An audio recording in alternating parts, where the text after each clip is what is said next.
지난주에 배웠던 내용 또 잠깐 살펴보겠습니다. 우리 지난주에는 고린도후서 8장 9장 그 바울이 고린도 교회 성도들에게 예루살렘 교회에 보낼 연보에 대해서 이야기를 하면서 연보에 대한 원리 또 연보를 하게 되면 어떤 은혜와 복이 임하는지 그런 내용들을 설명을 하게 되는데요. 우리 잠깐 살펴보겠습니다. 보내드린 문제 한번 보시고요. 우리 첫 번째 한번 보십시오. 바울은 연보에 대한 이야기를 하면서 마게도냐에 있는 교회들은 환란의 많은 시련 가운데 넘치는 기쁨이 있고 또 극심한 가난 속에서도 어떻게 연보를 했다 그렇게 소개를 하고 있죠. 어떻게 보면 자랑을 하고 있는 겁니다. 풍성한 연보가 넘치도록 했다 그렇게 기록이 되어 있어요. 그러니까 이 빌립보 교회라든지 데살로니가 교회 또는 베레아 교회, 그게 아마 마게도냐 지역에 있는 그런 교회들인 것 같아요. 그 교회는 예루살렘 교회가 어렵다는 얘기를 듣고 어려운 가운데서도 참 기쁨 있는 신앙생활을 했고 또 가난한 중에도 하나님 앞에 이렇게 연보를 풍성하게 했다 하는 것을 바울이 이야기하면서 너희들도 그렇게 연보했으면 좋겠다 하고 권면을 하게 되는 겁니다. 그 다음에 두 번째 보면 바울은 이 고린도 교회의 문제가 잘 해결되었다는 소식을 듣고 다시 또 디도를 고린도에 보내게 됩니다. 왜 보내게 되었을까요? 이 연보를 준비하고 있으니까 거두는 일을 하기 위해서 그러니까 연보를 받아서 예루살렘 교회에 전달하는 그런 역할을 하기 위해서 디도를 다시 보내게 되는 겁니다. 그리고 세 번째 보면 고린도 교회는 예루살렘 교회를 위한 연보를 위해 언제부터 연보를 준비했다고 말하나요? 1년 전부터 준비했다. 그렇게 기록이 돼 있죠. 그러니까 고린도 교회의 문제만 생기지 않았더라면 연보를 벌써 거두어서 갔겠죠. 근데 고린도 교회 여러 가지 분란의 문제, 분쟁의 문제, 또 거짓 교사에 대한 문제 이런 문제들이 해결되지 않았기 때문에 연보를 빨리 거두지 못한 겁니다. 그래서 준비를 하고 있었고 준비하는 얘기를 계속 듣고 있었다는 얘기죠. 그래서 이제는 이제 연보를 좀 했으면 좋겠다 하고 디도를 보내게 되는 겁니다. 그 다음에 네 번째 보면 바울은 고린도의 연보를 위해 디도만 보내는 것이 아니라 함께 한 형제를 같이 보내게 됩니다. 왜 다른 사람과 함께 보냈을까요? 거기 본문을 읽어보시면요. 8장 22절, 21절 읽어보시면 연보를 다루는 문제에서는 혼자 하면 안 된다는 거죠. 재정에 대한 관리는. 그래서 한 형제, 뒤에 또 한 형제가 더 나옵니다. 그래서 그에게 연보에 대해서 비방하지 못하게 하기 위해서 오해하지 못하도록 또는 비방거리를 만들지 않기 위해서 정인처럼 두세 사람을 보내는 겁니다. 그리고 하나님 앞에서 또 사람 앞에서 선한 일에도 조심해야 되기 때문에 교회 일은 그만큼 분란의 요지가 있다는 거예요. 그래서 이제 재정에 대한 문제를 다룰 때는 반드시 두세 사람이 함께 다뤄야 되고 반드시 점검을 해야 되는 겁니다. 그래서 투명하게 할 때 오해가 생기지 않고 또 다른 사람이 욕심을 내지 않게 된다는 겁니다. 이런 부분을 바울이 다루고 있다는 것도 여러분 기억하셔야 됩니다. 그 다음에 다섯 번째, 이 바울은 고린도 교회 성도들이 하는 연보에 대해서 이야기하면서 연보는 미리 준비하는 것이 필요하다 그렇게 말을 합니다. 왜 그렇게 해야 한다고 바울은 말하나요? 연보는 미리 준비해야 된다는 것을 권면을 하게 됩니다. 왜 준비해야 되는가? 그래서 거기 보면 준비해야 참 연보답고 그리고 억지가 아니기 때문에 미리 준비해야 된다. 그래서 이 연보라는 것은 헌금이잖아요. 오늘날 헌금이고 구약의 제사 제도대로 말하면 제물 또는 예물과 같은 겁니다. 그래서 이걸 그냥 적석으로 막 하는 게 아니고 미리 하나님 내게 주신 것에 구별해서 준비해야 된다. 그래서 억지로 드리는 것이 되면 안 된다. 그리고 연보답게 드려야 된다 하는 얘기를 하는 겁니다. 그래서 우리가 다른 사람을 이렇게 지나가다가 주머니 손다가 도와주듯이 그런 식으로 연보하면 안 되는 거예요. 그리고 내가 충동적으로 무슨 물건을 사듯이 그런 식으로 연보를 하면 안 된다는 거예요. 그래서 항상 내게 주신 것 분량을 따라서 마음에 정한 대로 이렇게 구별해서 예물을 준비해야 된다. 그래야 참 연보답고 억지가 아니게 된다. 이렇게 설명을 합니다. 그 다음에 여섯 번째, 바울은 연보를 하는 원리를 설명하면서 어떤 마음으로 연보를 해야 하나님께서 기뻐하시는 연보가 된다고 설명하나요? 여기 고린도후서 9장 7절 말씀을 잘 이렇게 이제 염두에 두셔야 돼요. 연보를 할 때는 내 마음에 정한 대로, 내 마음에 하나님 주신 분량을 따라 정한 대로 해야 되고요. 또 인색함으로나 억지로 하면 안 된다. 인색함으로나 억지로 하지 말고 또 즐겨내는 자를 하나님이 사랑하신다. 그리고 복을 주신다라고 말씀을 합니다. 이게 헌금의 원리예요. 내 마음에 정한 대로 하나님 내게 주신 분량을 따라서 하는 것이고요. 그래서 많이 주신 분들은 많이 주시는 만큼, 적게 주시는 분은 적게 주시는 만큼. 그래서 많이 심는 자는 많이 거두고 적게 심는 자는 적게 거둔다. 이런 말을 바울이 인용을 하는 것을 보게 됩니다. 그런 원리를 따라서 하는 거라는 거예요. 내게 주신 분량을 따라서 마음에 정한 대로 그렇게 하는 겁니다. 그리고 억지나 그리고 인색함으로 하면 안 되고 즐겨내는 마음으로 하나님 사랑하신다. 그렇게 설명을 합니다. 이게 헌금에 대한 원리입니다. 헌금하는 원리. 그 다음에 7번. 바울은 하나님께 바른 연보를 하게 되면 하나님께서 어떤 은혜를 베풀어 주신다고 말하나요? 이 연보를 바르게 할 때 하나님 이런 복을 주신다고 약속이 되어 있습니다. 그래서 바울은 시편 112편 9절 말씀을 인용을 하게 돼요. 흩어구지해도 흩어서 나누어 주어도 하나님이 그 의를 영원하게 하신다. 이렇게 말씀하신 것처럼 준비된 헌금, 바른 예물을 바치면 하나님이 풍성함을 더하신다. 그래서 풍성함을 주시고 이것도 원리죠. 씨를 뿌리면 그 씨와 함께 먹을 양식을 주시는 하나님께서 그렇게 돼 있어요. 풍성함을 더하신다. 그리고 의의 열매를 더해 주신다라고 말씀을 합니다. 그러니까 이게 창조의 원리죠. 그러니까 씨를 심으면 그 씨가 열매가 나오게 되면 자연의 원리 속에 하나를 씹으면 보통 30개에서 50개가 나옵니다. 그러니까 벽씨 하나를 씹으면 벽씨 하나가 자라가지고 거기서 열매가 30알에서 50개에 맺히는 거예요. 그게 일반적인 복입니다. 그래서 씨를 뿌리면 심으면 그 다음에 뿌릴 씨를 주시면서 먹을 양식을 더해 주신다. 그게 하나님의 축복의 원리, 복을 주시는 원리입니다. 그래서 이 헌금을 씨를 뿌리는 것으로 비유하고 있는 거예요. 씨를 뿌리면 하나님께서 그 씨를 통해서 그 씨를 돌려주실 뿐 아니라 먹을 양식을 더해 주시는 하나님이 풍성함을 더해 주신다라고 되어 있어요. 그게 이 성경을 한번 잘 보십시오. 거기 9장 10절 한번 보십시오. 심는 자에게 씨와 먹을 양식을 주시는 이가 하나님이잖아요.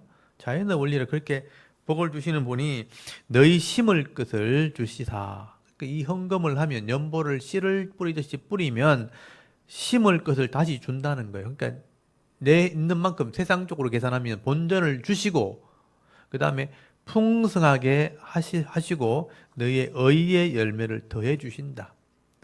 이 헌금하는 그 믿음의 열매를 더해 주시는 거예요.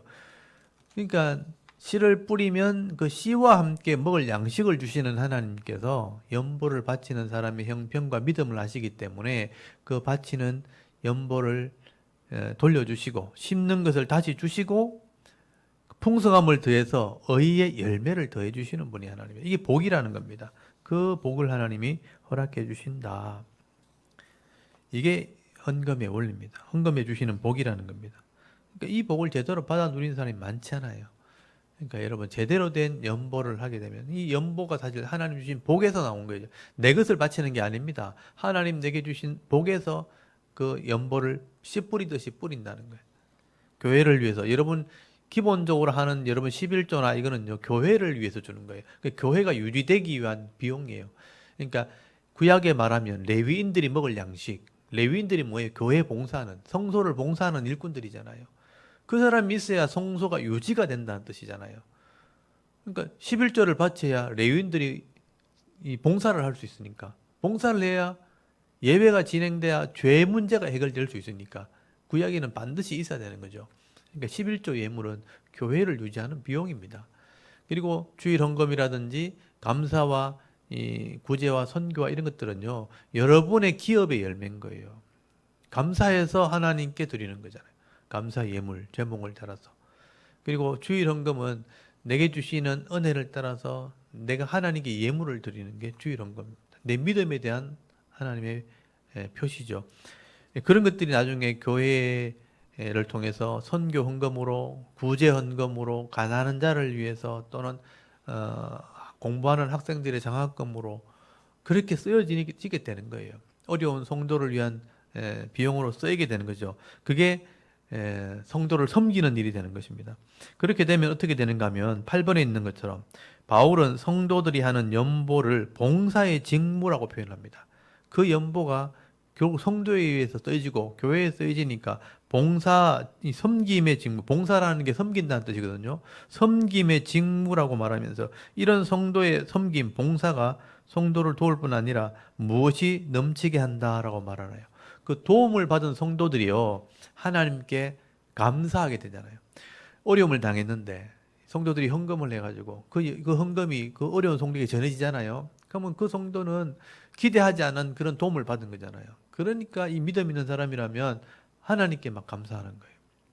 그러니까 곳곳마다 교회가 물질을 이렇게 후원하고 협력했을 때 그 후원을 받은 성도들이 또 어려움 당하는 사람들이 하나님께 막 감사를 올려드리니까 감사가 넘치게 된다.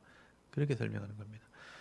그러니까 여러분 성도가 드리는 이 예물들이 결국은 다른 사람에게 긍정적인 요소가 된다는 거죠. 은혜가 되어지고 그들이 감사가 되어지면 하나님께 영광이 되어지고 그들이 또 헌금을 한 도와준 사람들을 위해서 기도하잖아요. 기도가 또 돌아오게 되는 복을 받게 되는 거죠. 그래서 거기 보면 거기 14절에 보면 또 그들이 너희를 위하여 간구하며 그렇게 됐죠. 헌금을 한 사람들을 위해서 간구한다는 거죠. 하나님이 너희에게 주시는 지극한 은혜로 말미암아 너희를 사모하게 된다. 그러니까 내가 누구를 만약에 후원했다, 도와주었다 하면 그 도움받은 사람이 교회를 위해서, 도운 사람을 위해서 막 간구하고 그를 사모한다. 그들이 잘 될 수 있도록 하나님께 구하게 되는 은혜가 있다는 거죠. 그래서 기도가 넘치게 되잖아요. 그래서 교회가 성도들이 바치는 11조로 교회가 유지가 되고 또 말씀을 전하는 사람이 그것으로 생활을 하게 되고 그래서 말씀이 넘치게 되어지면 성도는 더 큰 복을 받게 되고 그 성도들이 받은 은혜가 또 가난한 자에게 흘러가면 그 사람들이 하나님께 영광을 돌리고 감사하게 되고 그들이 도와준 사람 교회를 위해서 또 기도하게 되고 그래서 이래 선순환이라고 제가 말씀드렸죠. 그래서 교회의 예물은 선순환되어지는 은혜가 있는 겁니다. 근데 이 세상의 원리대로 하면 세상 사람들은 다른 사람의 것을 빼앗으려고 하고 차지하려고 하잖아요. 빼앗으면 악감정이 생기고 분노와 분쟁이 생기잖아요. 서로 저주하겠죠. 그래서 서로 저주하고 욕하는 일이 벌어지니까 세상에서는 서로 빼앗고 또 다투고 경쟁하고 저주하는 일이 악순환이 되어진다면 교회는 서로 하나님께 주신 예물 가지고 서로 나누고 섬김으로 서로 감사하고 기도하는 선순환이 일어난다. 그래서 구별이 된다는 거예요. 그래서 이런 예물의 원리를 성도들의 것을 교회가 착취한다. 이런 개념으로 이해하시면 안 되고요. 또 성도도 그런 개념으로 헌금을 하시면 안 된다는 거예요. 그래서 이런 원리를 잘 따라서 여러분 은혜도 받으시고 하나님께 연보다운 연보를 하실 때 정말 성경에서 말하는 진정한 은혜와 복을 받아 누리실 수 있길 바랍니다.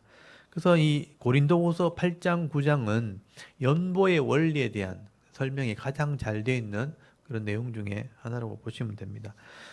그리고 우리 족보 한번 빨리 좀 외워볼게요. 아담의 10대 손. 아담, 셋, 에노스, 게난, 마할랄렐, 야렛, 에녹, 무두셀라, 라멕, 노아. 노아 홍수시까지. 이 족보를 머릿속에 잘 정리하셔야 됩니다. 그리고 노아 홍수 이후에 셈, 함, 야벳이 새로운 출발할 때 함은 죄악이 관영한 그런 세상의 문화를 이루게 되고 그 속에 셈이 하나님의 그 약속의 자손이 되죠. 그래서 셈의 10대 손이 믿음의 사람입니다. 그래서 셈, 아르박삿, 셀라, 에벨, 벨렉, 루, 수룩, 나올, 데라, 아브라함. 아브라함이 하나님이 언약을 하게 되고 나라를 이루는 약속을 하게 되죠. 그래서 아브라함의 후손을 통해서 이스라엘 나라가 나오고 왕이 나옵니다. 그래서 아브람, 이삭, 야곱. 야곱의 12아들 중에 유다가 예수님 족보에 들어가죠. 왕조를 이루게 됩니다. 그러니까 12아들 중에 유다에게서 왕이 나온다고 예언이 되어 있어요. 창세기에. 야곱의 축복에 보면 왕의 지팡이, 왕의 규가 나온다. 그리고 별이 나오게 될 것이다 라고 되어 있거든요. 그러니까 유다, 그러니까 야곱의 12아들 중에 루벤, 시몬, 레위, 유다 네 번째 아들이죠. 유다를 통해서 이제 족보가 이어지는 거죠. 그래서 유다, 베레스, 헤스론, 람, 아미나답, 나손, 살몬, 보아스, 오벳, 이세, 다윗이 실제로 왕이 되고요. 또 다윗 아들 솔로몬이 세상을 지배하게 될 때 하나님을 전도하게 되는 겁니다. 선교하게 되죠. 근데 이제 우상을 섬기는 바람에 나라가 둘로 나눠지는 징계를 받게 됩니다. 그래서 열 지파를 가진 나라가 도리어 망하게 되죠. 그게 북쪽 이스라엘입니다. 여로보암부터 호세아까지. 그래서 여로보암 열 지파를 가지고 시작했지만 하나님 버리고 금송아지로 우상 만들죠. 우상을 섬기는 나라가 됩니다. 그래서 여로보암, 나답, 바하사 때 반역이 일어나 다 죽죠. 바하사, 엘라 다 반역이 일어나죠. 바하사, 엘라, 시므리 또 반역, 오므리가 또 다 죽이죠. 그다음 아합, 아하시야, 요람 또 예후가 다 죽이죠.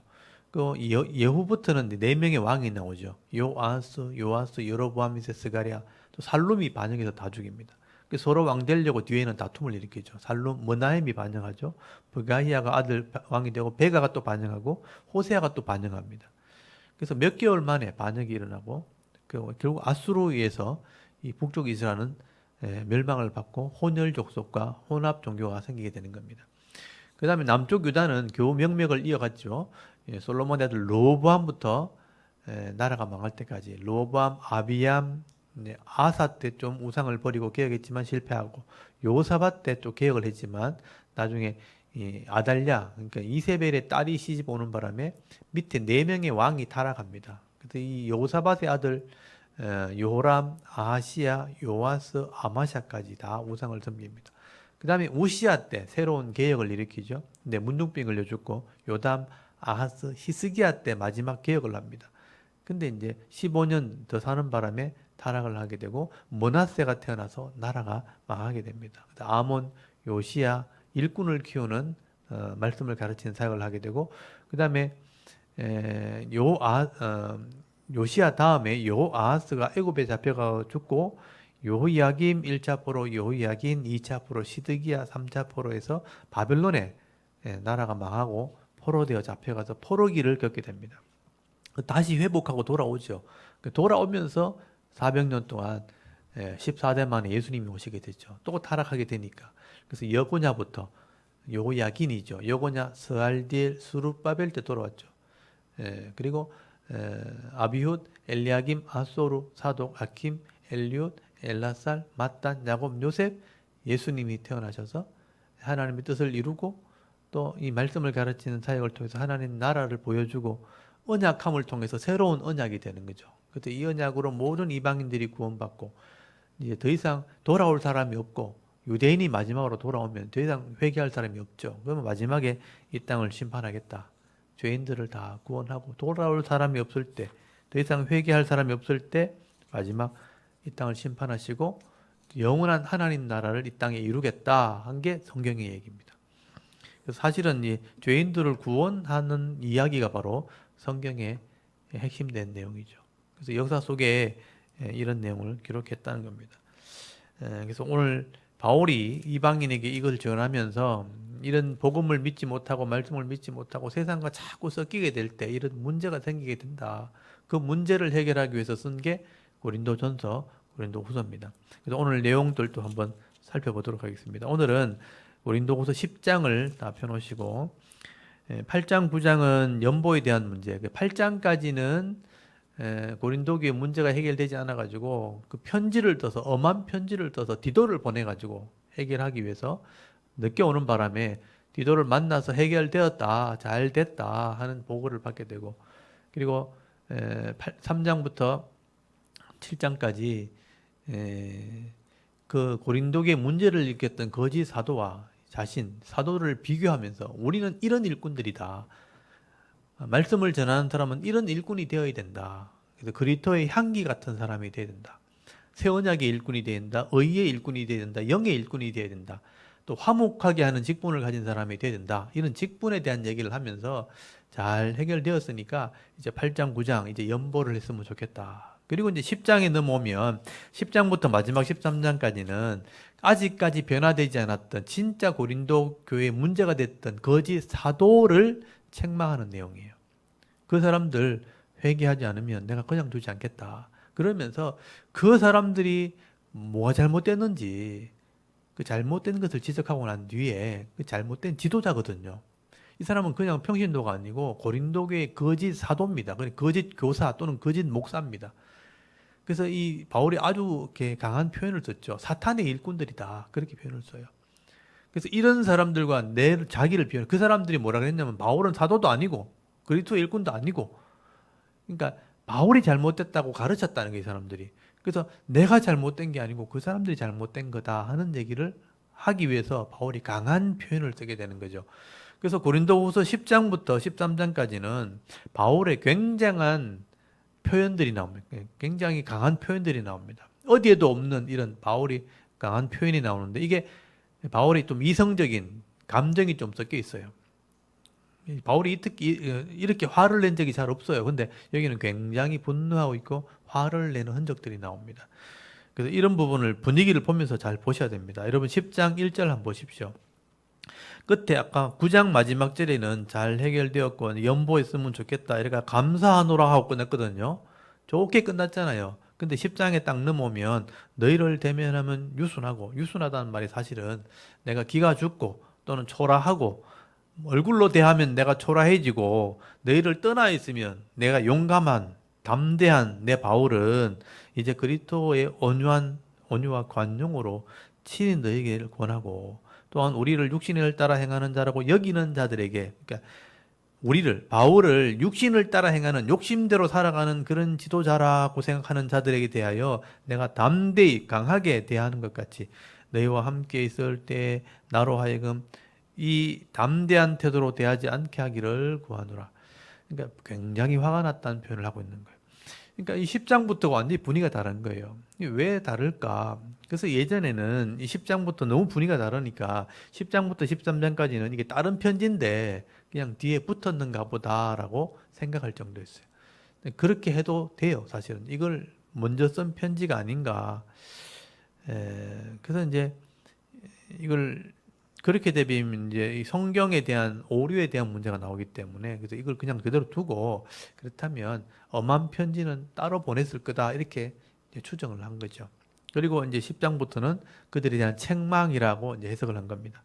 그래서 지금 이 말은 뭐냐면 내가 그 바울을 비난하는 사람들이니까 여기 2절에 있는 것처럼 육신을 따라 행하는 자라고 비난하는 사람들 얼굴을 만나면 그 사람들이 너무 강하게 바울을 비난하니까 그 사람들 만나면 바울도 기가 죽는 거예요. 대면하면 좀 초라해지고 유순해지고 떠나 있으면 내가 좀 담대해지는 용감한 내가 만났을 때는 이렇게 서로 담대한 태도로 그러니까 이런 거친 마음으로 안 만났으면 좋겠다. 이 말은 뭐냐면 싸우고 싶지 않다 이런 뜻입니다. 3절 보십시오. 우리가 육신으로 행하나 육신에 따라 싸우지 아니하노라. 내가 육신에 있는 몸을 가지고 살아가지만 내가 너희들처럼 막 싸우려고 하진 않는다. 그렇게 표현하는 거예요. 이게 번역이 지금 좀 매끄럽게 돼 있지 않지만 분위기를 제가 말씀드리는 거예요. 내가 싸우지는 않는다. 4절 우리가 싸운다면 싸우는 무기는 육신에 속한 것이 아니요 오직 어떤 견고한 진도 무너뜨리는 하나님의 능력이라 모든 이론을 무너뜨리고 어떤 모든 궤변이나 이런 걸 또 다 무너뜨리고 하나님을 아는 것을 대적하여 높아지는 이 교만한 것을 다 무너뜨리고 모든 생각을 사로잡아 그리스도에게 복종하게 하니 너희의 복종이 온전하게 될 때 모든 복종하지 않는 것을 벌하려고 준비하는 중이노라. 지금 핵심이 뭐예요? 내가 지금 너희들 만나면 싸우려고 하는 게 아니고 그리스도의 능력을 가지고 너희들이 벌하려고 하는 거다. 이게 핵심이에요, 핵심. 너희들이 뭔가 잘못된 게 있는데 너희들을 만나면 계속 싸우려고 하지만 내가 육신적으로 싸우려고 하는 게 아니고 그리스도의 능력으로 너희들이 잘못된 것을 드러내서 벌하려고 지금 하는 거다. 핵심이 그거예요. 그리고 7절 너희는 외모만 보는도다. 바울이 외모가 되게 초라했다 그래요. 그러니까 바울은 키도 작고 굉장히 외모로 볼 때는 이렇게 능력 있는 사람처럼 보이지 않았다는 거예요. 대머리였고 말도 이렇게 막 능숙하게 하지 그 당시 헬라 철학자들처럼 연설하는 자처럼 웅변적으로 말을 그렇게 못했다 그래요. 늘 말을 더듬거리고 말을 이렇게 잘 못했다고 그래요. 그 글을 쓰면 굉장히 잘 쓰는데 지혜가 있고 총명해서 글을 잘 쓰는데 말은 잘 못했다는 거예요. 그래서 이거 직접 대면하면 다 초라해지는 거예요, 바울이. 그래서 너희는 외모만 자꾸 본다. 내 약점을 자꾸 드러낸다 이 말이죠. 외모만 보는 도다. 만일 사람이 자기가 그리스도에 속한 줄을 믿을진데 자기가 그리스도에 속한 것 같이 우리도 그러한 줄 자기 속으로 다시 생각할 거라. 너희들이 그리스도의 일꾼으로 자부한다면 나도 그리스도의 일꾼이라는 걸 좀 생각해라. 그렇게 함부로 대하지 마라 이 말이죠. 8절에 주께서 주신 권세는 너희를 무너뜨리려고 하신 것이 아니요 세우려 하신 것이니 내가 이에 대하여 지나치게 자랑하여도 부끄럽지 아니하리라. 내가 권위로 말하면 사도기 때문에 너희들 무시하면서 할 수 있지만 내가 세우려고 하는 것이다. 9절에 이는 내가 편지돌로 너희를 놀랍게 하려는 같이 생각하지 않게 함이라. 10절 그들이 말이 이 바울이 미워하는 사람들이 하는 말이죠. 그의 편지는 무게가 있고 힘이 있으나 그가 몸으로 대할 때는 약하고 그 말도 시원하지 않다 하니. 그 사람들이 늘 하는 말이요. 바울은 직접 만나서 얘기해 보면 말도 잘 못하고 이렇게 말은 시원하지도 못하는데 글은 쓰면 되게 잘 쓴다. 이렇게 비난했다는 거예요. 11절에 보면요. 이런 사람들은 우리가 떠나 있을 때 편지로 말하는 것과 함께 있을 때 행하는 일이 같은 것임을 알지니라. 그래서 말을 잘 못해도 편지 쓰는 그 지혜만큼 있는 사람이라고 좀 같다는 걸 좀 알았으면 좋겠다. 12절에 우리는 자기를 칭찬하는 어떤 자와 더불어 감히 짝하여 비교할 수 없다. 여기 자기를 칭찬하는 어떤 자라고 돼 있죠. 이 사람들이 뭐냐면 고린도 교회 거짓 사도들입니다. 그러니까 외모도 굉장히 출중하고요. 말도 잘하고 지혜도 있고 똑똑하고 학벌도 있고 이런 사람들인 거예요. 그러니까 겉으로 볼 때는 부족함이 없이 스펙이 있는 사람들이에요. 그러니까 이런 사람들이 자기를 막 자랑하면서 지도자처럼 행동했다는 거예요. 그러니까 거기에 비해서는 바울이 되게 초라하게 보였다는 거죠. 근데 자기를 칭찬하는 어떤 자와 더불어 감히 짝하여 비교할 수 없다. 우리와 그 사람도 비교할 수 없다. 그러나 그들이 자기로서 자기를 헤아리고 자기로서 자기를 비교하니 지혜가 없도다. 그러니까 자기 기준에서 바울을 보고 자기 기준에서 바울을 비판하니까 그 어리석다. 객관적인 기준으로 봐야 되는데 자기 기준으로 나를 판단한다는 거예요. 이게 어리석은 판단이라는 거죠. 13절에 그러나 우리는 분수 이상의 자랑을 하지 않고 오직 하나님이 우리에게 나누어 주신 그 범위 한계를 따라 하노니 곧 너에게까지 이런 것이니라. 우리는 내가 아는 만큼만 이렇게 설명하고 말지 내 아는 지식으로 다른 사람에게 판단하고 이렇게 하지 않는다. 내가 분량을 넘어서 판단하지 않는다. 그래서 그 사람들은 막 분량을 넘어서 이 바울을 막 비판하고 판단하지만 우리는 그렇게 하지 않는다 하는 얘기를 하고 있는 거예요. 14절에 우리가 너희에게 미치지 못할 자로서 스스로 지나쳐 나간 것이 아니요 그리스도의 복음으로 너희에게까지 이런 것이니라. 우리는 남의 수고를 가지고 분수 이상의 자랑을 하는 것이 아니라 오직 너희 믿음이 자랄수록 우리의 규범을 따라 너희 가운데 더욱 풍성해지기를 바라노라. 이는 남의 규범으로 이루어 놓은 것으로 자랑하지 아니하고 너희 지역을 넘어 복음을 전하려 함이라. 그래서 이제 이 바울을 비난하는 사람들과 우리가 같은 사람이 아니라 너희들에게 바른 지식과 복음을 전하려고 지금 이 말을 하는 거다. 17절 자랑하는 자는 주 안에 자랑할지니라. 옳다 인정함을 받은 자는 자기를 칭찬하는 자가 아니 오직 주께서 칭찬하는 자니라. 그래서 저 사람들이 바울을 자꾸 비난하니까 능력도 없고 또 하나님 일꾼도 아니고 이렇게 비난하니까 우리가 막 자랑할 게 없어서 그런 게 아니고 분수 안에서 내가 하나님 말씀을 전하는 것만 하기 때문에 그렇게 보이는 거다. 자랑하려면 주 안에서 좀 해라. 주께서 칭찬하는 사람이 진짜 자랑하는 사람이다. 그렇게 이제 비교해서 지금 설명하고 있는 거예요. 그래 놓고 이제 11장에 넘어가면요. 원하건대 너희는 나의 좀 어리석음을 용납해라. 그래 놓고요. 저 사람들이 자랑하는 건 나도 한번 자랑해 볼게 이렇게 하는 거예요. 이제 인간적인 말을 하는 거예요. 청하건대 나를 용납하라 해놔놓고 2절에 내가 하나님의 열심으로 너희를 위하여 열심을 내노니 내가 너희를 정결한 처녀로 한 남편인 그리스도께 드려서 중매함이로다. 그러나 나는 뱀이 그 관계로 하와를 미혹한 것 같이 너희 마음이 그리스도를 향하여 진실함과 깨끗함에서 떠나 부패할까 두려워하노라. 내가 하나님과 중매시키듯이 너희를 전도했는데 하와가 뱀의 유혹을 받은 것처럼 너희도 거짓 사도에게 지금 유혹받고 있는 거다. 그 얘기를 하고 있는 거예요.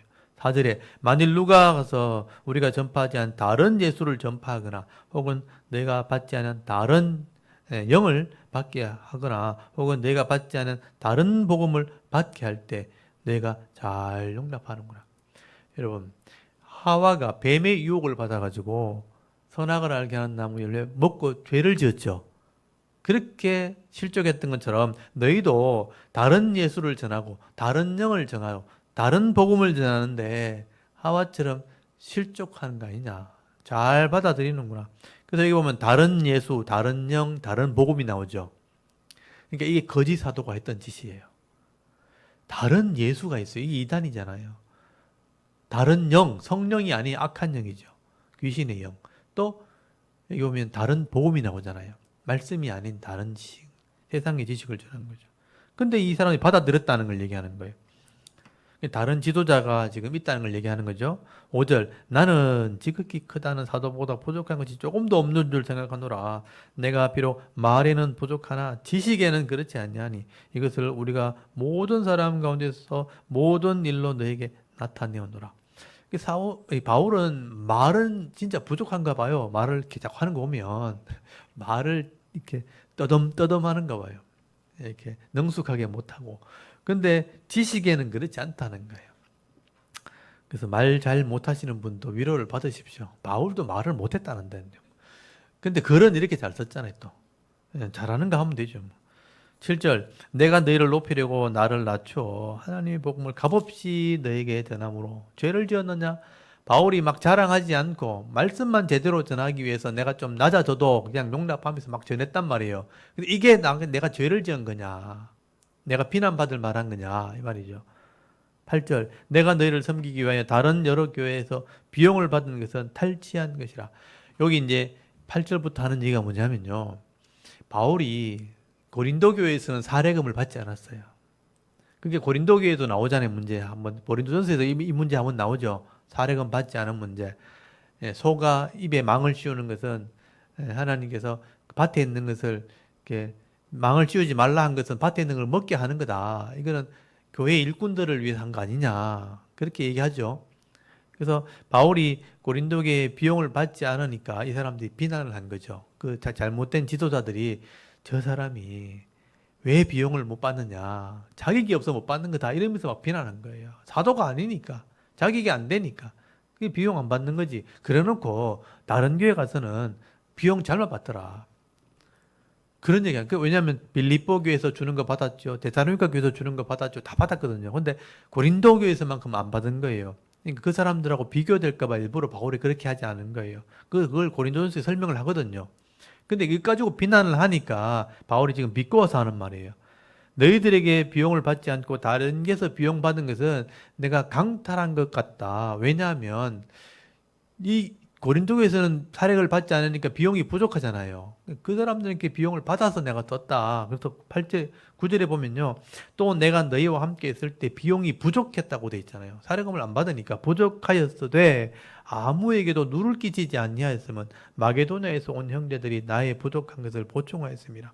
내가 모든 일에 너희에게 폐를 끼치지 않기 위하여 스스로 조심하였고 또 조심하리라.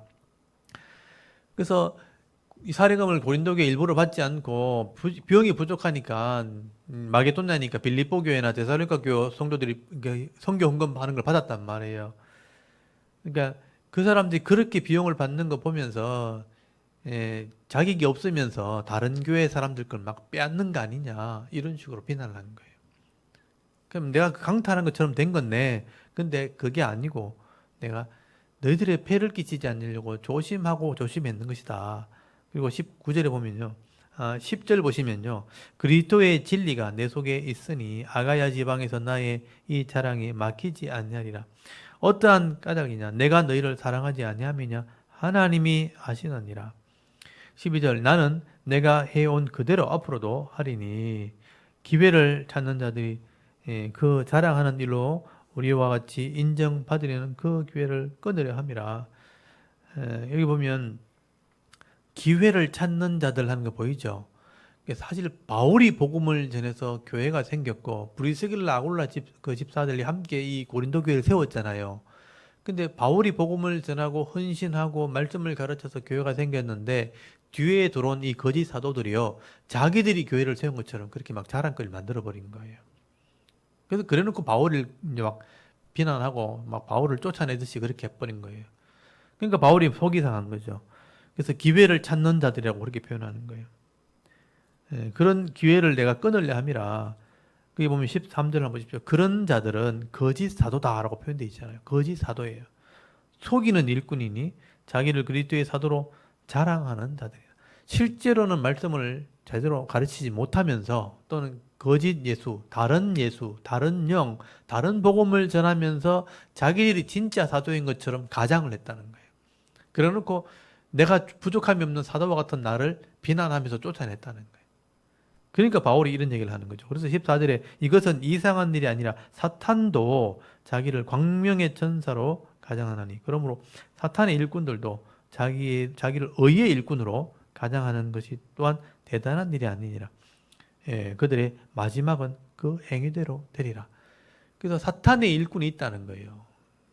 광명한 천사처럼 막 겉은 굉장히 화려하고 뭐 잘생겼고 똑똑하고 학벌도 있고 이런데요, 말씀을 모르는 거예요. 그래놓고 교회를 막 어지럽히는 그런 거짓 사도가 있다는 거예요.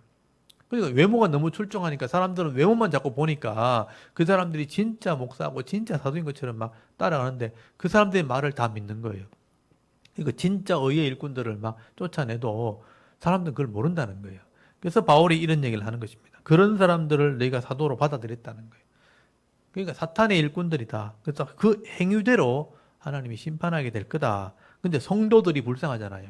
그래서 이제 바울이 이 말을 계속 하는 겁니다. 16절에 내가 다시 말하노니 누구든지 나를 어리석은 자로 여기지 말라. 만일 그러할지라도 내가 조금 자랑할 수 있도록 어리석은 자로 받으라. 내가 말하는 것은 주를 따라 하는 것이 말이 아니요 오직 어리석은 자와 같이 기탄 없이 자랑하노라. 너희들이 자꾸 이 외모를 따지니까 그러면 내가 어떤 사람인지 한번 자랑해 볼게. 이때까지 바울이 이런 말을 한 번도 한 적이 없는데 자꾸 외모를 따지니까 바울이 이렇게 자랑하는 거예요. 그래서 내가 자랑 한번 해볼게. 그러면 18절에 여러 사람이 육신을 따라 자랑하니 나도 한번 자랑하겠노라. 너희는 지혜로운 자로서 어리석은 자들을 기쁘게 용납하는구나. 누가 너희를 종으로 삼거나 잡아먹거나 빼앗거나 스스로 높이거나 뺨을 칠지라도 내가 용납하는구나. 그러니까 거짓 교사들이 와서 부흥사라 그러면서 막 교회를 비난하고 성도를 때리고 막 욕하고 뺨을 때리는데도 아멘 아멘 하고 있구나 이 말이죠. 그냥 옛날에 부흥사들이 막 그렇게 많이 했거든요. 하나님 말씀을 가르친다는 어떤 명목하에서 막 이렇게 장로님들을 막 비난하고 막 목사들을 비난하고 막 이렇게 했단 말이에요. 근데 그렇게 하면 안 되는데 그렇게 했다는 겁니다. 근데 그 잘 받아들이는구나 이렇게 하는 거예요. 21절 나는 우리가 약한 것 같이 욕되게 말하노라. 우리가 약한 것 같이 욕되게 말하노라. 그러나 누가 무슨 일에 담대하면 어리석은 말이나마 나도 담대하리라. 그러면서 이제 자기 자랑을 하는 겁니다. 22절에 그들이 히브리인이냐 나도 그러하며 그들이 이스라엘인이냐 나도 그러하며 그들이 아브라함의 후손이냐 나도 그러하며 그들이 그리스도의 일꾼이냐 정신없는 말을 하거니와. 여기 정신없는 말 하거나 이 말은 내가 미친 사람 같이 말하지만 막 이렇게 막 화가 난 거예요. 나는 더욱 그러하도다. 내가 수고를 넘치도록 하고 옥에 갇히기도 더 많이 하고 하면 쭉 나가잖아요.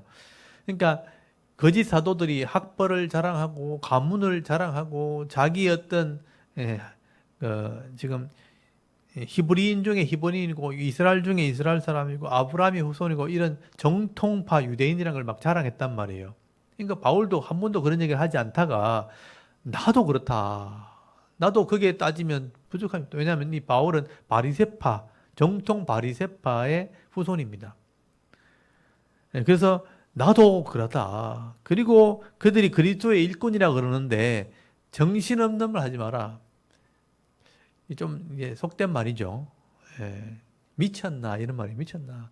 나는 얼마나 더 그리스도인의 일꾼인 줄 아느냐 그러면서 막 고난당한 얘기를 막 하는 거예요. 그래서 내가 넘치도록 수고했고 옥에 갇히기도 하고 옥에 갇히기도 더 많이 하고 매도 수없이 맞고 여러 번 죽을 뻔했다. 그 사람들은 그렇게 한 적 있냐 이 말이죠. 나는 복음을 위해서 그리스도의 일꾼이기 때문에 이런 고난도 내가 받았다. 24절 보세요. 유대인들에게 40에 하나 감한매를 내가 5번 맞았다. 여러분 40에 하나 감한매가 뭐냐면요. 죽도록 맞는 거예요. 예수님이 채찍을 맞을 때 40에 하나 감한 그 채찍을 맞았거든요. 그거 채찍 맞아주고 예수님 돌아가셨잖아요. 바울은 이걸 5번 맞았다는 거예요. 엄청난 고난을 당했다는 거죠. 거기 25절 보세요. 3번 태장으로 맞고요. 1번 돌로 맞아 죽을 뻔했죠. 3번 파선이고 배 타고 가다가 물에 빠져 죽을 뻔했고 일주야를 깊은 바다에서 지냈고 여러 번 여행하다 강의 위험, 강도의 위험, 동족의 위험, 이방인들의 위험과 신의 위험과 광야의 위험과 바다의 위험과 거짓 형제 중에 위험을 당하고 또 수고하고 애쓰고 여러 번 자지 못하고 추리며 목마르고 여러 번 굶고 춥고 헐벗었다. 내가 그리스도의 일꾼이기 때문에 그렇게 한 거다. 근데 그 사람들 그렇게 했냐는 거예요. 나같이 일한 사람 일꾼 있냐 한번 말해보라. 바울이 이렇게 자랑한 데가 다른 데 없어. 여기밖에 없어요. 그러니까 바울이 이렇게 고난받았다는 것을 여기 기록 안 해놨으면 아무도 몰랐을 거예요. 바울이 열받아가 지금 얘기한 거예요. 내가 이런 일도 했다 하면서.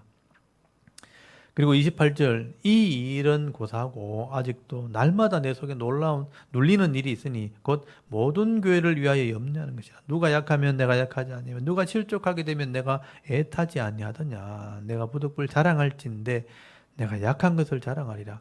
주 예수의 아버지 영원히 찬송할 하나님이 내가 거짓말 안 하는 줄을 아시느니라.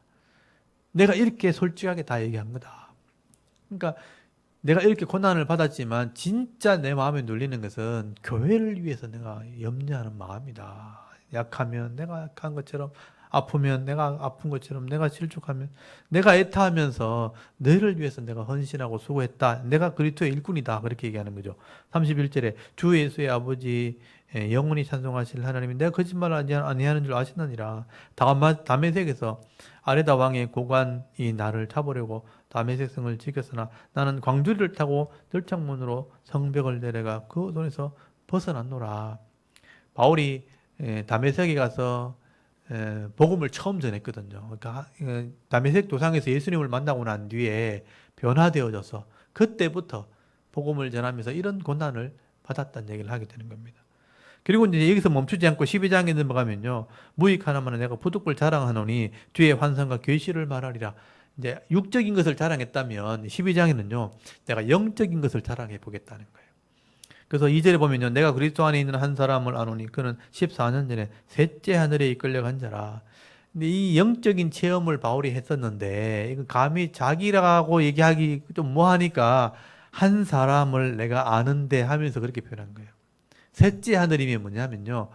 하늘에 올라갔다. 입신했다. 천국에 올라갔다 왔다는 거예요. 하늘에 이끌려간 자라. 그가 몸 안에 있는지 몸 밖에 있는지 나는 모르거니와 하나님은 아시느니라. 그래서 기도하는 중에 내가 천국을 보고 왔다는 얘기예요. 3절에 내가 이런 사람을 아노니 그가 몸 안에 있었는지 몸 밖에 있는지 나는 모르거니와 하나님은 아시느니라. 그가 낙원으로 이끌려가서 말로 표현할 수 없는 말을 들었다. 여기 낙원이란 말 나오죠. 그러니까 낙원이 예수님이 계신 곳이거든요. 그러니까 천국 진짜 하나님 나라는 나중에 이루어지겠지만 죽은 자의 영혼이 가 있는 그곳 그게 낙원입니다. 아브라함의 품이라고 하는 누가복음에 나오는 나사로가 갔던 곳이 아브라함의 품이죠. 그게 낙원입니다. 낙원. 그 낙원에 있다가 마지막 종말에 심판이 이루어지고 난 뒤에 새 하늘과 새 땅에 다 들어가게 됐죠.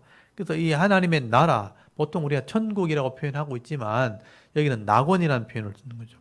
그래서 이 하늘나라에 내가 올라갔다 왔는데 말할 수 없는 내가 말을 들었다. 말로 표현할 수 없는 말인 거죠. 그런 말을 내가 들었다는 거예요. 사람이 가히 이르지 못할 말이로다. 내가 이런 사람을 위하여 자랑하겠으나 나를 위하여 약한 것들 외에 자랑하지 아니하리라.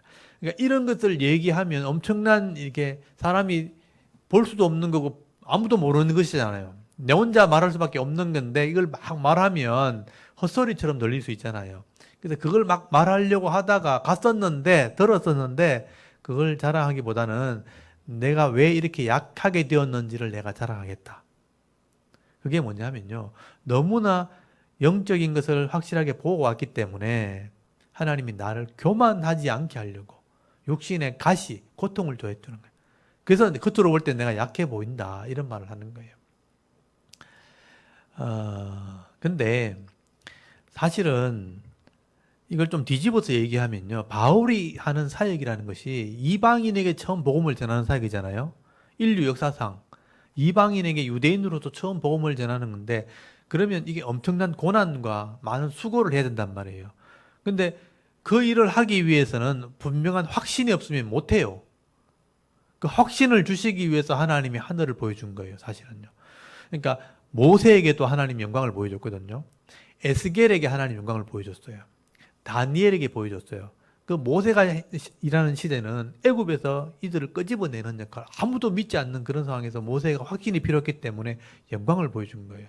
아무나 그 일을 할 수 없기 때문에. 에스겔 같은 경우는 나라가 망해서 포로로 잡혀간 거예요. 그들을 위해서 하나님의 말씀을 가르치고 그들을 이끌어 나오는 지도자로 사역을 해야 되는데 분명한 확신이 없으면 그 일을 못해요. 그래서 하나님이 그런 영광을 보여주시는 거예요. 이사야 같은 나라가 망하기 직전에 그 타락한 시대에 하나님 말씀을 전하는 사명을 감당하기 위해서는 확신이 필요했어요. 그래서 이런 영광을 보여주면서 그 일을 하게 하시거든요. 그래서 사도 바울에게도 이런 영광을 보여주면서 이게 너무나 확실하기 때문에 고난이 있음에도 불구하고 이걸 전하게 하는 일을 하신 거예요.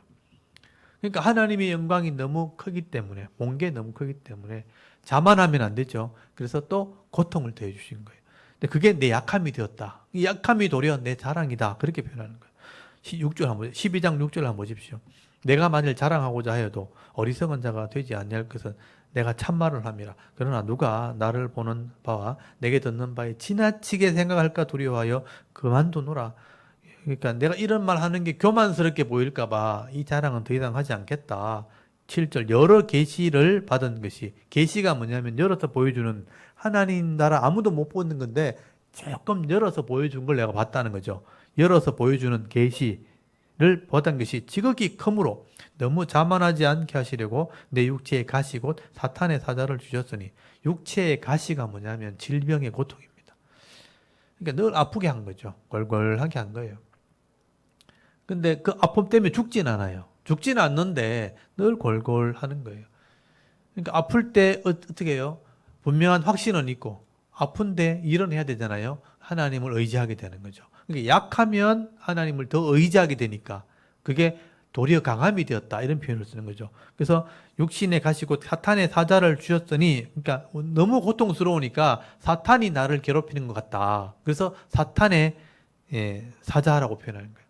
사탄이 괴롭히는 것처럼 고통을 주셨는데 이는, 이게 중요한 거죠. 이는 나를 쳐서 너무 자만하지 않게 하시며 교만하지 않게 하려고 이렇게 했다는 거예요. 이것이 내게 떠나가기 위하여 내가 3번을 간구했다는 거예요. 이걸 위해서 3번 간절히 구했는데 9절에 하나님의 답이 뭐냐? 나에게 이르시기를 내 은혜가 네게 족하도다. 이는 내 능력이 약한 데서 온전하여짐이라 하신지라. 하나님이 일부러 그렇게 했다고 답을 주셨다는 거예요. 네가 약하게 해서 나를 더 의지하게 하려고 내가 약함을 준 것이니까 이거 나 없애주지 않겠다고 말했다는 거예요. 은혜다, 이거는. 네가 아픈 게 은혜다. 그렇게 말했다는 거예요. 그걸 받아들인 거예요. 그러므로 도리어 크게 기뻐함으로 나의 여러 약한 것에 대하여 자랑하리니 이는 그리스도의 능력이 내게 머물게 하려 함이라. 아파야지만 하나님의 능력이 머물게 되는 거예요. 그게 내 자랑이다. 10절에 그러므로 내가 그리스도를 위하여 약한 것들과 능력과 궁핍과 박해와 곤고를 기뻐하노니 이는 내가 약한 그때에 강함이라. 내가 약할수록 믿음은 더 커지는 거다. 강해지는 거다. 그래서 약할 때 강함 되시네라는 찬양이 거기서 나온 거죠. 그래서 이거는 믿음이 있어야 이렇게 생각하는 거예요. 근데 이런 약함이 이제 모르는 사람이 볼 때는 바울의 초라하게 보인다는 거예요. 그것도 바울은 감내하고 있는 거예요. 그래서 내 이런 약함을 함부로 판단하지 말라고 자꾸 얘기하는 거예요. 다른 사람과 비교해가면서 그렇게 판단하지 마라. 내 약함은 도리어 강한 것이다. 그래서 바울이 이런 설명을 하게 되는 겁니다. 그래서 11절에 보면요. 내가 어리석은 자가 되었으나 이렇게 막 자랑하는 것처럼 되었지만 너희가 억지로 시킨 거다. 할 수 없이 내가 이렇게 한 거다. 나는 너희에게 칭찬을 받아야 마땅하도다. 내가 아무것도 아니나 지극히 크다는 사도보다 조금도 부족하지 않다. 내가 영적인 능력으로나 지적인 능력으로나 말씀으로는 부족하지 않는 내가 사도다. 그걸 너희들이 인정해야 된다. 12절에 사도의 표가 된 것은 내가 너희 가운데 모든 참음과 표적과 기사와 능력을 행한 것이라. 내가 내 자신이 너희에게 폐를 끼치지 아니할 일밖에 다른 교회보다 부족한 것이 무엇이 있느냐. 이게 바울의 답답함이죠. 그러니까 폐를 끼치지 않은 것, 사례금 안 받은 것, 그거 말고 내가 너희한테 부족한 게 뭐가 있냐 라고 말하는 겁니다. 너희는 나의 이 공평하지 못한 것을 용서해라. 보라, 내가 이제 세 번째 너에게 가기를 준비하였을 때, 이제 이건 상황을 설명한 거죠. 여기까지가 바울의 어떤 거짓 사도와 비교하면서 했던 자랑이에요. 내가 진짜 사도라는 것에 대한 변명이죠. 그리고 14절의 얘기는 세 번째 가려고 했지만 가지 않았다는 얘기를 하는 거죠. 세 번째 너에게 가기를 준비하였으나 너희가 내게 폐를 끼치지 아니하리라. 끼치지 아니하리라. 내가 구하는 것은 너희의 재물이 아니요 너희라. 그러니까 너희 자신이 하나님 말씀대로 돌아오는 것을 내가 원한다. 어린아이가 부모를 위해 재물을 저축하는 것이 아니요 부모가 어린아이를 위하여 하였느니라. 그러니까 부모가 어린아이를 위해서 막 이렇게 은혜를 준비하고 물건을 준비하듯이 내가 부모 같은 마음으로 너희를 대한다는 거예요. 15절에 내가 너희 영혼을 위하여 크게 기뻐함으로 재물을 사용하고 또 내 자신까지도 내어주리니 너희를 더욱 사랑할수록 나는 사랑을 덜 받겠느냐. 하여간 어떤 이의 말이, 여기 어떤 이의 말이 뭐냐면 바울이 대적하는 사람들이 하는 비방이에요. 어떤 이의 말이 내가 너에게 짐을 지우지 아니하였을지라도 교활한 자가 되어 너희를 속임수로 취하였다 하니. 그러니까 이 사람들이 어떤 말을 지어냈나 하면 바울이 살해금을 안 받으니까 겉으로는 안 받은 척 하면서 교활하게 교회 거 다 받아갔다. 그렇게 비방했다는 거예요. 그러니까 이 사람들이 겉으로는 짐을 지우지 않은 것처럼 하면서 교활하게 다 받아갔다. 속임수로 취했다라고 비난했다는 겁니다. 그래서 17절에 내가 너에게 보낸 자 중에 누구에게 너의 이익을 취했느냐. 내가 어떻게 몰래 이익을 취했느냐. 한번 말해봐라. 18절에 내가 디도를 권하고 함께한 형제를 보내었으니 디도가 너에게 이득을 취하느냐. 우리가 동일한 성령으로 행하지 아니하느냐. 동일한 보조를 하지 아니하느냐. 내가 디도를 보내고 제자를 보낼 때 그 내 제자들이 그 이익을 취하느냐. 내가 그렇게 이익을 취했냐. 그렇게 하는 거죠. 19절에 너희는 이때까지 우리가 자기의 변명하는 줄로 생각하는구나. 우리는 그리스도 안에 하나님 앞에 말하노라. 사랑하는 자들아, 이 모든 것은 너희의 덕을 세우기 위함이니라. 근데 여러분, 이 목사와 성도 간에 오해가 한번 생겨버리면요, 이거 풀기가 너무 쉽지 않은 거예요. 말이 꼬이고 또 오해가 되고 또 말이 또 뒤에 돌아가지고 또 이상한 말로 들리고 그걸 막 다 설명하기 서로 신뢰가 딱 깨어지잖아요. 그러니까 무슨 말해도 안 믿어지는 거죠. 그러니까 바울이 그게 답답했던 거예요.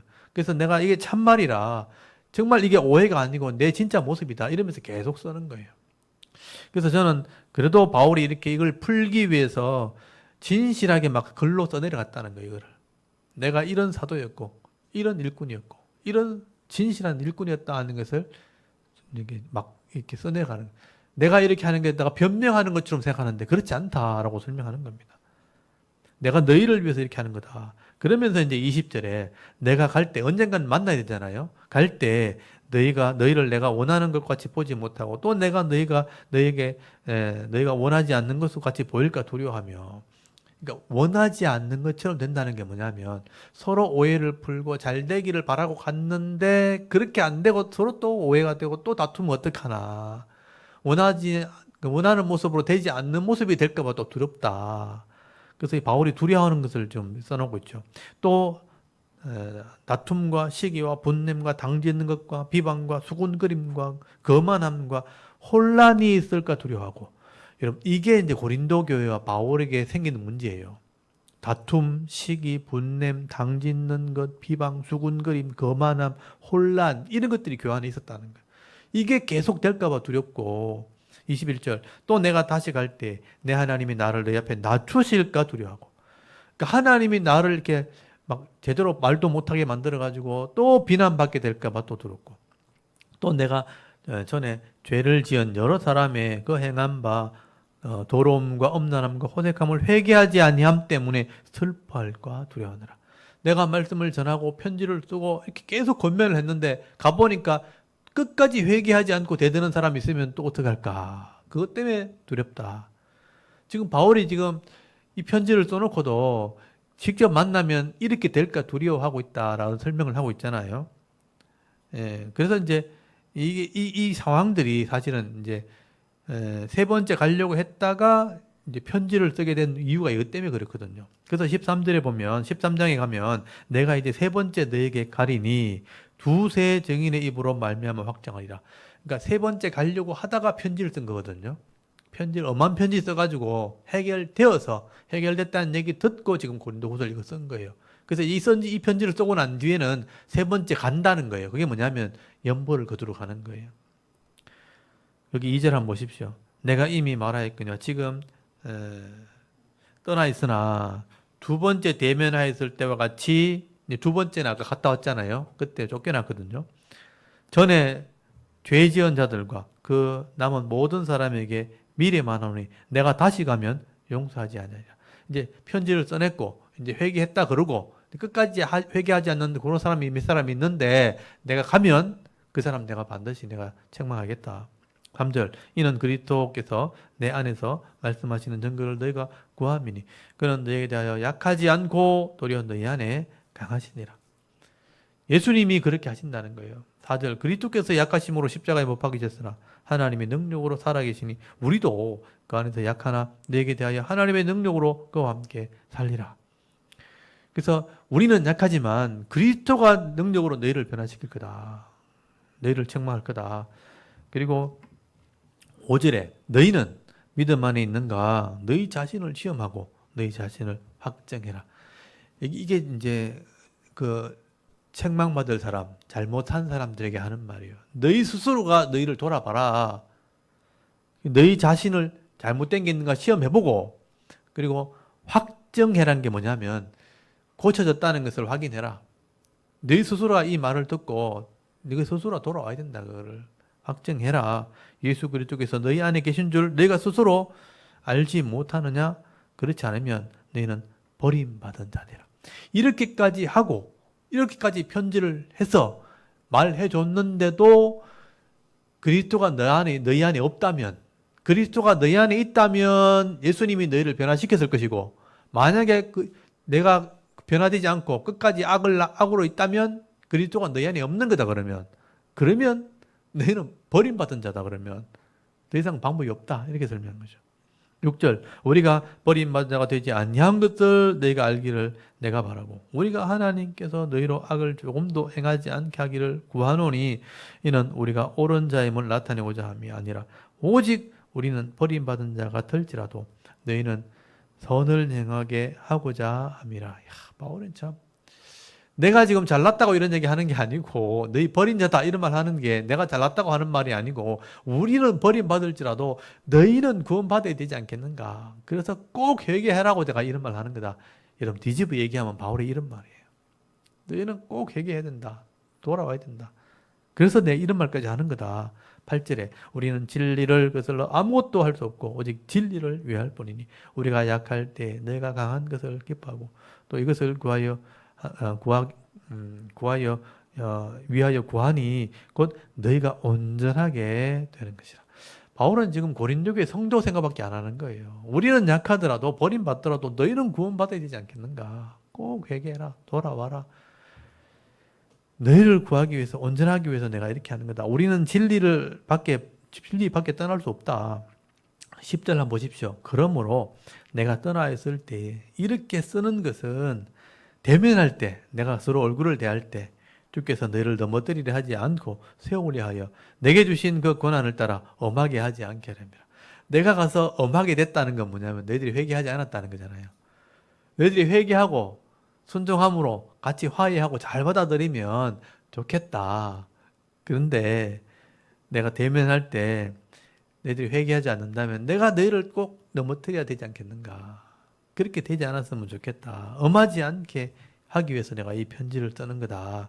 꼭 회개해라. 내가 가기 전까지 회개해라. 가면 회개한 모습으로 만나자. 그렇게 쓰는 겁니다. 11절에 마지막으로 말하노니 형제들아 기뻐하라 온전하게 되며 위로를 받으며 마음을 같이하며 평안할지어다. 또 사랑과 평강의 하나님이 너희와 함께 계시리라. 거룩하게 입맞춤으로 서로 문안하라. 모든 성도가 너희에게 문안하느니라.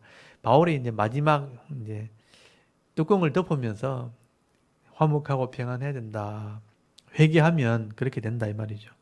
기뻐하라. 온전하게 되고 위로받고 마음을 같이하고 평안 좀 해라. 사랑과 평강의 하나님이 너희와 함께 한다. 평안해라. 그렇게 서로 문안하자. 모든 성도도 문안하니라. 그리고 이제 13절에 마지막 축도가 나오는 거죠. 주 예수 그리스도의 은혜와 하나님의 사랑과 성령의 교통하심이 너희 무리와 함께 있을지어다. 이게 오늘날 지금 설교 때 하는 축도예요. 예수 그리스도의 은혜와 하나님의 사랑과 성령의 교통하심이 너희 무리와 함께 있을지어다. 제가 이제 예배 마칠 때마다 하는 축도가 이 축도입니다. 오늘날 교회가 다 이 축도를 하고 있죠. 여러분 바울의 마음이 느껴지지 않습니까? 그 거짓 교사들이 회개하지 않아가지고 이 교회를 이렇게 어지럽혔는데 그 사람들과 자기를 비교하면서 내가 육신의 자랑을 안 했지만 너희들이 그 자랑하는 모습 때문에 나를 비난하는 건 잘못된 거다고. 그래서 내가 한번 자랑해 볼게. 막 자랑하다가도 내가 이 초라하게 된 것이 바로 이런 영적인 능력이 있기 때문에 초라하게 된 거다. 그래서 너희들이 회개했으면 좋겠다. 그렇게 지금 바울이 마지막 편지를 쓰는 겁니다. 그리고 그 13장 제일 끝에다가 사도행전 19장 21절로 이렇게 써놓으셔도 돼요. 여기 사도행전 19장 20절에서 일로 온 거죠. 사도행전 19장 20절에서 바울이 에베소 말씀이 흥황하였더라. 거기서 고린도 전서를 썼고 고린도 전서가 해결이 안 돼서 고린도 후서를 썼고 그다음에 그 본문으로 가는 거죠. 그래서 에베소에서 이 편지를 쓴 거예요. 그래서 사도행전 19장 21절 한번 보십시오. 19장 21절. 그래서 사도행전을 읽다가 바울이 쓴 편지를 따라서 이렇게 행로를 봐야 되는 겁니다. 사도행전은 역사서와 같은 것이고요. 그 역사서 안에 일어났던 이 편지들은 그 당시 초대교회의 이런 분위기들을 설명을 하는 것입니다. 사도행전 19장 21절 거기 20절이 바로 이와 같이 주의 말씀이 힘이 있어 흥황하여 세력을 얻으니라.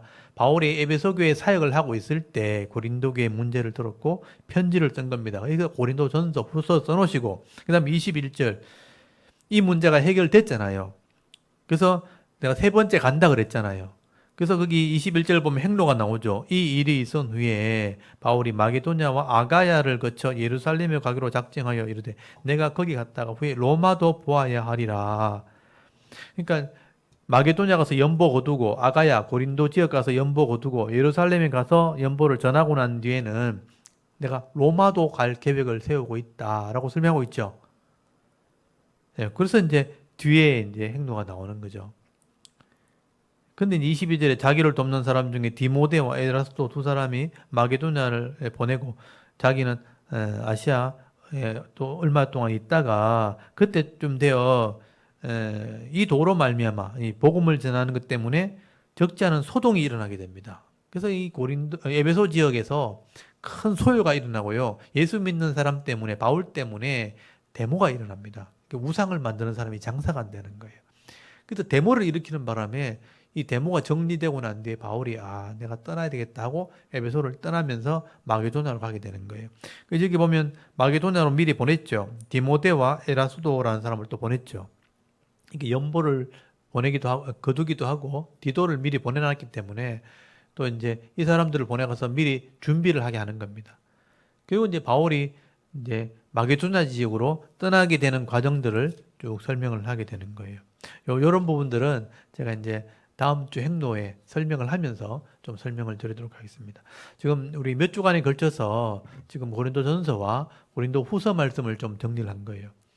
여러분, 이 고린도 후서는 좀 복잡한 내용이 있어요. 앞에 내용과 뒤의 내용이 좀 이렇게 복잡한 내용이 있는데 요거는 그 당시 상황을 좀 이해할 수 있어야 됩니다. 핵심은 뭐냐면 고린도에 거짓 사도가 있었다는 거예요. 그것 때문에 교회에 혼란함이 오게 됐고 바울이 이 문제를 해결하기 위해서 이 고린도 후서를 마지막에 기록을 하게 되는 것입니다. 그래서 이 고린도 후서의 안에 그리스도의 일꾼이란 어떤 사람들인가 하는 이 직분론에 대한 얘기를 아주 깊이 있게 다루고 있다는 것도 기억하셔야 됩니다. 그리고 이 거짓 교사가 분명히 교회에 들어올 수 있다는 거예요.